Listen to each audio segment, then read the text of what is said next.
మానవ తప్పిదాలకు అవకాశం లేకుండా కట్టుదిట్టమైన భద్రతా ప్రమాణాలతో నడిచే రైల్వే వ్యవస్థలో ఒక అవాంఛనీయ విస్మయకర సంఘటన వెలుగులోకొచ్చింది. శంకర్పల్లి లింగంపల్లి మధ్య రైల్వే ట్రాక్పై ఒక కారు నడుపుకుంటూ ప్రమాదకరమైన విన్యాసాలు చేసిన దృశ్యాలు తీవ్ర కలకలం సృష్టించాయి.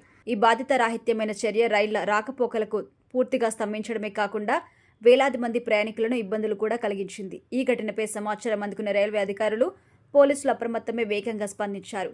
ఈ ఉదయం చోటు చేసుకున్న ఈ ఘటనలో గుర్తు తెలియని ఒక మహిళ తమ కారును శంకర్పల్లి లింగంపల్లి మధ్య రైల్వే ట్రాక్ పైకి తీసుకొచ్చి అత్యంత ప్రమాదకర రీతిలో నడుపుతూ విన్యాసాలు ప్రదర్శించింది. ఆమె చర్యలు రైల్వే రాకపోకల భద్రతకి తీవ్ర ముప్పు కూడా కలిగించింది.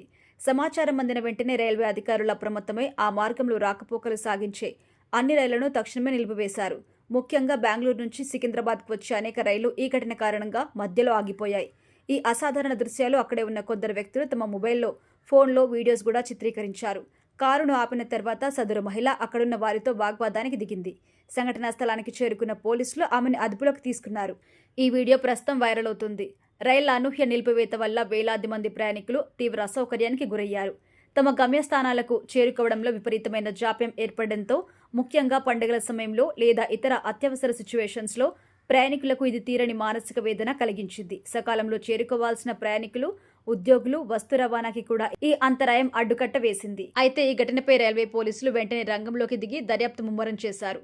రైల్వే ట్రాక్పై కారు నడిపిన ఆమెను ఈ సంఘటన వెనుకున్న ఇతర కారణాలని గుర్తించే ప్రయత్నంలో ఉన్నారు. భారత రైల్వే చట్టం 1989 ప్రకారం రైల్వే ట్రాక్ పైకి అనధికారికంగా ప్రవేశించడం, వాహనం నడపడం తీవ్రమైన నేరం.